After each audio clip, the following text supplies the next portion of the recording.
அனைவருக்கும் வணக்கம்மா. இன்னைக்கு நம்ம ஒரு நல்ல பதிவு தான் பார்க்க போகிறோம். அதாவது தமிழ்லே போட்டிருக்கேன், பணத்தை ஈர்க்கும் குபேரன் பூஜை, எதிர்பாராத செல்வங்களை அள்ளி கொடுக்கும் பூஜை. உங்களுக்கு பார்த்தோன்னே தெரிஞ்சிருக்கும், ஆமாங்க, நம்ம குபேர பூஜை தான் வியாழக்கிழமை செய்ய போகிறோம். இந்த பூஜையை நீங்கள் 9 வாரம் அல்லது 11 வாரம் அல்லது 13 வாரம் இந்த மாதிரி எண்ணிக்கை அடிப்படையில் நீங்கள் செஞ்சுக்கிட்டு வரும்போது நல்ல பலனை உங்களுக்கு கொடுக்குங்க. இப்போ நம்மக்கிட்ட இருக்கிற பிரச்சனைகள் எல்லாத்தையும் நம்ம என்ன பண்ணுவோம் அப்படின்னா, கடவுள்கிட்ட தான் நம்ம வேண்டுவோம். எனக்கு இவ்வளோ பிரச்சனைகள் இருக்குது, பணத்தட்டுப்பாடு இருக்குது, எங்கேயாவது பணம்னு போய் கேட்டால் கிடைக்க மாட்டேங்குது, பணம் வருது ஆனால் செலவாயிடுது, அது மாதிரிலாம் இருக்கும்போது ஏதாவது ஒரு பிரச்சனைகள் வந்துக்கிட்டே இருக்குது அப்படின்னா நம்ம என்ன பண்ணுவோம், கடவுள்கிட்ட தான் போய் நிற்போம். என்னை இதுலேருந்து எப்படியாவது காப்பாற்றி விட்டுடு அப்படிம்போம். அப்போ அதே மாதிரி பிரச்சனைகள் இருக்கும்போது நம்ம செய்ய வேண்டிய பூஜை தான் இந்த குபேரன் பூஜைங்க. இந்த குபேரன் பூஜை என்னைக்கு நம்ம செய்ய போகிறோம் அப்படின்னா, வியாழக்கிழமை தாங்க செய்ய போகிறோம்.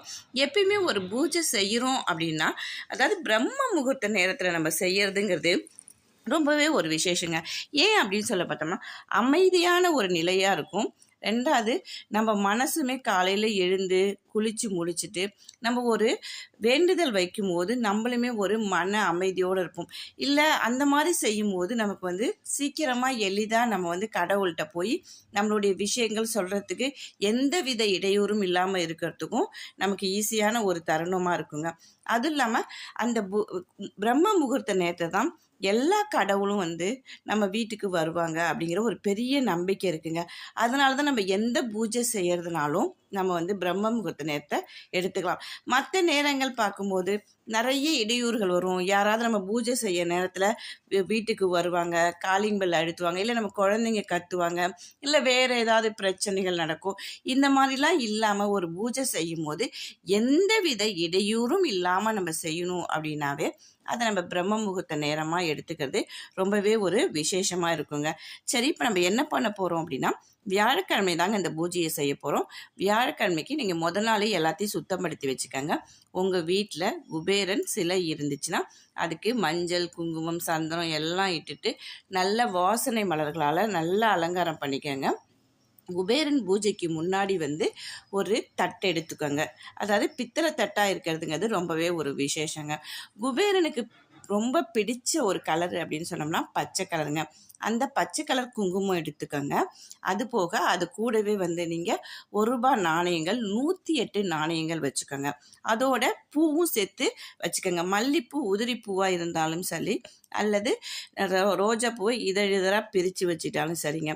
இது மாதிரி நீங்கள் லக்ஷ்மி, அதாவது குபேரனுக்கு முன்னாடி வச்சுக்கிட்டு நீங்கள் என்ன பண்ணுறீங்கன்னா, அந்த மலரையும் சேர்த்து 108 தடவை நீங்கள் அர்ச்சனை பண்ணிக்கிட்டே இருக்கும்போது உங்களுடைய பிரச்சனைகளை மனதார வேண்டிக்கிட்டு நீங்கள் குபேரன்கிட்ட சொல்லும் போது உங்ககிட்ட இருக்க கடன் பிரச்சனையாக இருக்கட்டும், பண வரவு கம்மியாக இருக்கிறது, இல்லை பணப்பிரச்சனை இருக்குது, இதை எல்லாமே தீர்ந்துருங்க.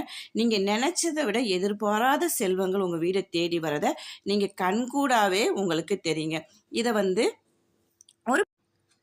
9 அல்லது 11 வாரங்கள் அல்லது 13 வாரங்கள் இதை தொடர்ந்து இந்த குபேர பூஜையை நீங்கள் செஞ்சிட்டே வரும்போது, அதுபோக குபேரனுக்கு பிடிச்ச அந்த பாசிப்பருப்பு பாயாசம், வெல்லம் கலந்தது இதெல்லாம் நீங்கள் செஞ்சுட்டு ஏழை எளியோருக்கு அந்த பாசிப்பருப்பு சுண்டல் ஏதாவது செஞ்சு நீங்கள் தானமாக கொடுத்துட்டு வரும்போதுங்க நல்ல பலன் உங்களுக்கு வருங்க. நீங்கள் இது மாதிரி செஞ்சு எல்லோரும் நல்ல பலனடையணும் அப்படிங்கிறதுக்காக தாங்க இந்த பதிவு போடுறேன். இதை எல்லோரும் இந்த பூஜையை செஞ்சு வாழ்க்கையில் எல்லோரும் நல்ல வளமோடும் நலமோடும் இருக்கணும் அப்படிங்கிறதுக்காக தாங்க இந்த பதிவு. வாழ்க வளமுடன், எல்லோரும் எல்லா வளத்தையும் பெற்று நல்ல நீண்ட சந்தோஷத்தோடு இருக்கணும் அப்படிங்கிற நம்பிக்கையோடு உங்களுக்கு இந்த பதிவை போடுறேங்க. வாழ்க வளம்.